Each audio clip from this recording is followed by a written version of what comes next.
இப்போ ரீசெண்டா மோட்டோல இருந்து மோட்டோ எட்ஜ் 50 ஃபியூஷன்ற ஸ்மார்ட் போன் வந்து லான்ச் பண்ணியிருந்தாங்க. இத தொடர்ந்து இப்ப மோட்டோ எட்ஜ் 50 அல்ட்ரான்ற ஸ்மார்ட் போனையும் வந்து இந்தியால லான்ச் பண்ண போறாங்க. அதுவும் வர ஜூன் 18 அன்னைக்கு லான்ச் பண்ண போறதா சொல்லியிருக்காங்க.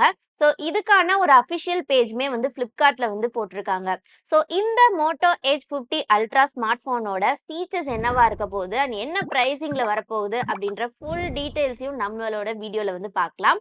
சோ நம்ம வீடியோவை ஃபுல்லா ஸ்கிப் பண்ணாம பாருங்க. இப்பதான் ஃபர்ஸ்ட் டைமா நம்ம சேனலை பாக்குறீங்க அப்படின்னா நான் உங்க பிரியா பாண்டியன், இது உங்க டெக் ஸ்ட்ரீம் சேனல். இப்ப வாங்க வீடியோக்குள்ள போலாம். இப்ப ரீசென்ட் டைம்ஸ்ல பாத்தீங்க அப்படின்னா மோட்டோல வந்து யூனிக்கான டிசைன்ஸ் வந்து கொண்டு வந்துட்டு இருக்காங்க. அதுவும் கலர்ஸ்லாம் பாத்தீங்க அப்படின்னா பேண்டோனோட கொலாபரேஷன் பண்ணி அந்த ஒரிஜினல் கலர்ஸை வந்து பிக் பண்ணி ரொம்பவே சூப்பரா யூனிக்கான கலர்ஸை வந்து கொண்டு வந்துட்டு இருக்காங்க. ஸோ அதே மாதிரி தான் இந்த மோட்டோ எட்ஜ் 50 அல்ட்ராலையும் பாத்தீங்கன்னா ஒரு 3 கலர் ஆப்ஷன்ஸ் கொண்டு வராங்க. ஸோ ஃபர்ஸ்ட் கலர் ஆப்ஷன் வந்து பீச் ஃபஸ்ன்னு ஒரு கலர், அதுக்கப்புறம் இன்னொன்று ஃபாரஸ்ட் கிரே. ஸோ இந்த கலர்ல பாத்தீங்க அப்படின்னா அதோட மெட்டீரியல் வந்து சிலிகான் விகான் லெதர் மெட்டீரியல் தான் யூஸ் பண்ணியிருக்காங்க. அண்ட் ஃபைனலி இந்த டிசைன் பாத்தீங்க அப்படின்னா ரொம்பவே யூனிக்கா இருக்கு. எனக்கு ரொம்ப பிடிச்சிருக்கு. அதாவது இவங்க Flipkart பேஜ்லயே வந்து வுட் யூ பிலீவ் அப்படின்னு சொல்லி போட்டிருக்காங்க. வுட்ன்றது WOOD போட்டிருக்காங்க. ஸோ இந்த வுட் ஃபினிஷை தான் வந்து கொடுத்துருக்காங்க. ஸோ இது எந்த ஸ்மார்ட் போன்லயுமே இது வரைக்கும் கொடுத்தது இல்ல. இதுல பாக்குறதுக்கு ரொம்பவே அட்ராக்டிவாவும் பிரீமியமாவும் இருக்கு. ஸோ இந்த ஸ்மார்ட் போனோட நெக்ஸ்ட் ஃபீச்சர்ஸ் என்னன்னு பாத்தீங்க அப்படின்னா டிஸ்பிளே. டிஸ்பிளே பொறுத்த வரைக்கும் இதுல 6.7 இன்ச்க்கான POLED AMOLED டிஸ்பிளே கொடுத்திருக்காங்க. அது கூடவே 1.5K ரெசல்யூஷனும் இருக்கு.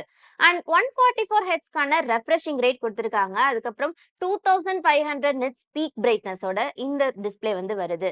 அண்ட் அது மட்டும் இல்லாம இதுல 100% DCI P3 கலர் கேமட் கவரேஜ் கொடுத்திருக்காங்க. HDR10+ சப்போர்ட் இருக்கு. டால்பி விஷன் அட்மாஸ் சப்போர்ட் கொடுத்திருக்காங்க. அண்ட் இந்த டிஸ்பிளேல இன் டிஸ்பிளே ஃபிங்கர் பிரிண்ட் சென்சாரும் இருக்கு. ஸோ இந்த டிஸ்பிளேவை ப்ரொடெக்ட் பண்றதுக்கு கார்னிங் கொரில்லா கிளாஸ் விக்டர்ஸ் வந்து யூஸ் பண்ணியிருக்காங்க. ஸோ டிஸ்பிளே பொறுத்த வரைக்கும் எல்லாமே ஓரளவு நல்ல ஃபீச்சர்ஸா கொடுத்திருக்காங்க. நெக்ஸ்ட் இந்த ஸ்மார்ட் போனோட ப்ராசஸர். ஸோ ப்ராசஸர் பொறுத்த வரைக்கும் இதுல ஸ்னாப்டிராகனோட 8S Gen 3 ப்ராசஸர் தான் யூஸ் பண்ணியிருக்காங்க. ஸோ இந்த ப்ராசஸருக்கு எந்த குறையுமே இல்லை. இதோட பெர்ஃபார்மன்ஸும் சரி, டெய்லி யூசேஜுக்கு, கேமிங்க்கு எல்லாத்துலயுமே ஒரு நல்ல பெர்ஃபார்மன்ஸ் கொடுக்கக்கூடிய ப்ராசஸர் தான். இதோட AnTuTu ஸ்கோரிங்கும் பாத்தீங்க அப்படின்னா 1.5 மில்லியனுக்கு மேல தான் வந்து ஸ்கோர் பண்ணியிருக்கு. பட் இந்த ப்ராசஸர் இந்த ஸ்மார்ட் போனோட பட்ஜெட்டுக்கு வர்த்தா இல்லையா அப்படின்ற விஷயத்த மட்டும் தான் நம்ம பார்க்க வேண்டியதா இருக்கு. ஸோ கடைசியில நான் இதோட பிரைசிங்கை சொல்றேன். அதுக்கப்புறம் நீங்க வர்த்தா இல்லையா அப்படின்றத கமெண்ட்ஸ்ல சொல்லுங்க. நெக்ஸ்ட் இதுல UFS 4.0 LPDDR5X RAM வந்து கொடுத்திருக்காங்க. அண்ட் இதோட OS பாத்தீங்கன்னா Android 14 Hello UI வந்து யூஸ் பண்ணியிருக்காங்க. அது மட்டும் இல்லாம இதுல மோட்டோ AI ஃபீச்சர்ஸ் எல்லாமே ஆப்டிமைஸ் பண்ணியிருக்காங்க. அண்ட் இந்த OSக்கு வந்து 3 இயர்ஸ்க்கான ஒரு அப்கிரேடும் 4 இயர்ஸ்க்கான செக்யூரிட்டி பேட்ச் அப்கிரேடும் வந்து கொடுக்குறாங்க. இந்த மோட்டோ எட்ஜ் 50 அல்ட்ராவோட திக்னஸ் அண்ட் வெயிட் பாத்தீங்க அப்படின்னா 8.6 mm வந்து கொடுத்துருக்காங்க. அண்ட் வெயிட் வந்து 197 கிராம்ஸ் இருக்கு. ஸோ கொஞ்சம் வெயிட்டா தான் இருக்கு.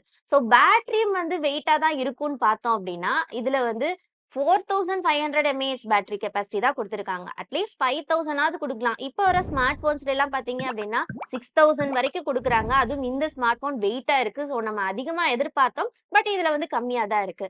பட் இதுக்கு சார்ஜிங் சப்போர்ட் பாத்தீங்க அப்படின்னா 125 வாட்ஸ்க்கான வயர்டு சார்ஜிங் சப்போர்ட் கொடுக்குறாங்க. அதுக்கப்புறம் 50 வாட்ஸ்க்கான வயர்லெஸ் சார்ஜிங் சப்போர்ட், 10 வாட்ஸ்க்கான ரிவர்ஸ் வயர்லெஸ் சார்ஜிங் சப்போர்ட் கொடுக்குறாங்க. அட்லீஸ்ட் சார்ஜிங் சப்போர்ட் ஆகுது. இவ்வளோ விஷயம் வந்து நமக்கு எடுத்துட்டு வந்திருக்காங்க. ஸோ அது கொஞ்சம் நல்ல விஷயமா இருக்கு. நெக்ஸ்ட் இந்த ஸ்மார்ட் போனோட கேமரா. ஸோ கேமரா பொறுத்த வரைக்கும் இதுல ரியர் சைட்ல வந்து 3 கேமராஸ் கொடுத்திருக்காங்க. ஸோ பிரைமரி கேமராவா 50 mega pixel with optical image ஸ்டெபிலைசேஷனோட கொடுத்திருக்காங்க. செகண்டரி கேமரா வந்து 64 மெகா பிக்சலுக்கான டெலிபோட்டோ லென்ஸ் கொடுத்திருக்காங்க. அண்ட் இதுல 3x ஆப்டிக்கல் ஜூம் ஆப்ஷனும் இருக்கு.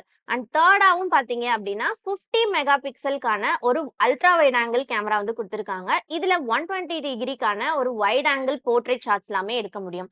ஸோ 3 கேமராஸுமே வந்து ஓரளவு வர்த்தா தான் கொடுத்திருக்காங்க. ஆனா என்ன சென்சார் அப்படின்றது மென்ஷன் பண்ணல. பட் மோட்டோவோட குவாலிட்டி எப்பவுமே வந்து ஓரளவு நல்லா தான் இருக்கும். ஸோ லான்ச்சுக்கு அப்புறம் தான் இதோட போட்டோ குவாலிட்டிஸ் எல்லாமே எப்படி இருக்கும் அப்படின்றது நம்மளால ஷுவரா சொல்ல முடியும். அண்ட் செல்ஃபி கேமரா வந்து 50 மெகா பிக்சலுக்கான ஒரு கேமரா கொடுத்திருக்காங்க. ரியர் சைட்லயும் பாத்தீங்கன்னா 100x AI சூப்பர் ஜூம் ஆப்ஷனும் கொடுத்திருக்காங்க. ஸோ கேமரா பொறுத்த வரைக்கும் நல்லாவே ஆப்டிமைஸ் பண்ணியிருக்காங்க. அண்ட் நெக்ஸ்ட் இதுல வேற என்னெல்லாம் இருக்குன்னு பாத்தீங்க அப்படின்னா இதுல வந்து IP68 ரேட்டிங் கொடுத்திருக்காங்க. டால்பி அட்மாஸ் ஸ்பீக்கர்ஸ் இருக்கு. மல்டிபிள் 5G பேண்ட் சப்போர்ட் இருக்கு. NFC சப்போர்ட் இருக்கு. அண்ட் மோட்டோக்குனே தனித்துவமான அந்த மோட்டோ AI கெஸ்டர்ஸ் எல்லாமே வந்து கொடுத்திருக்காங்க. அண்ட் இதுல வந்து SD கார்ட் ஸ்லாட் மட்டும் இல்ல. Moto Edge 50 Ultraவோட ஃபீச்சர்ஸ் எல்லாமே நம்ம பார்த்தாச்சு. ஃபைனலி இதோட பிரைசிங். ஸோ இந்த ஸ்மார்ட் ஃபோன் வந்து ஒரு 3 வேரியன்ட்ல வந்து கொண்டு வர போறாங்க. ஒண்ணு வந்து 8 GB RAM 256 GB storage variant. இன்னொன்னு 12 ஜிபி RAM 256. இன்னொன்னு பார்த்தீங்கன்னா 12 ஜிபி RAM 512 ஜிபி ஸ்டோரேஜ் வேரியன்ட்ல கொண்டு வராங்க. அண்ட் இதோட பிரைஸ் வந்து என்னவா இருக்கும்னு பார்த்தீங்க அப்படின்னா, இப்போதைக்கு கன்ஃபார்மா எதுவுமே சொல்லல. பட் கண்டிப்பா 40லேருந்து 45க்குள்ள இருக்கும் அப்படின்ற மாரி சொல்லியிருக்காங்க.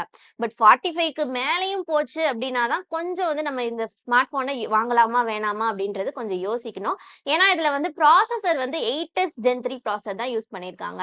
ஸோ இதுக்கு வந்து 8 Gen 3 ப்ராசஸர் குடுத்திருந்தாங்க அப்படின்னா இன்னுமே பெட்டரா இருக்கும். ஏன்னா இந்த 8 Gen 3 ப்ராசஸரோட லைட் வெர்ஷன் தான் இந்த 8s Gen 3 ப்ராசஸர். இந்த ஃபீச்சர்ஸ்லாம் வச்சு பார்க்கும்போது Xiaomi 14 Civic தான் இந்த Moto Edge 50 Ultra வந்து டைரக்ட் காம்படிட்டிவா வந்து கொண்டு வர போறாங்க. ஏன்னா இதோட பிரைசிங்குமே பார்த்தீங்க அப்படின்னா சேம் ரேஞ்ச்ல தான் இருக்கு. பட் என்ன பொறுத்தவரைக்கும் இந்த ப்ராசஸர் இன்னும் கொஞ்சம் அதிகமா குடுத்துருக்கலாம் அப்படின்றது தான் என்னோட எக்ஸ்பெக்டேஷன். ஸோ உங்களோட எக்ஸ்பெக்டேஷன் என்ன அப்படின்றதையும் நீங்க கமெண்ட்ஸ்ல சொல்லலாம். ஸோ இந்த வீடியோ பிடிச்சிருந்தா இந்த வீடியோக்கு ஒரு லைக் போடுங்க. உங்க ஃப்ரெண்ட்ஸ்க்கும் ஷேர் பண்ணுங்க. இது போல நியூ டெக் அப்டேட்ஸ் பத்திய தகவல்கள் தெரியும்னா நம்ம டெக் ஸ்ட்ரீம் சேனலை சப்ஸ்கிரைப் பண்ணுங்க. அண்ட் அந்த பெல் பட்டனை கிளிக் பண்ணி ஆல் செலக்ட் பண்ணுங்க. அப்பதான் நம்ம சேனல்ல போடக்கூடிய ஒவ்வொரு வீடியோ நோட்டிபிகேஷன் வரும். நீங்களும் மிஸ் பண்ணாம பார்க்கலாம்.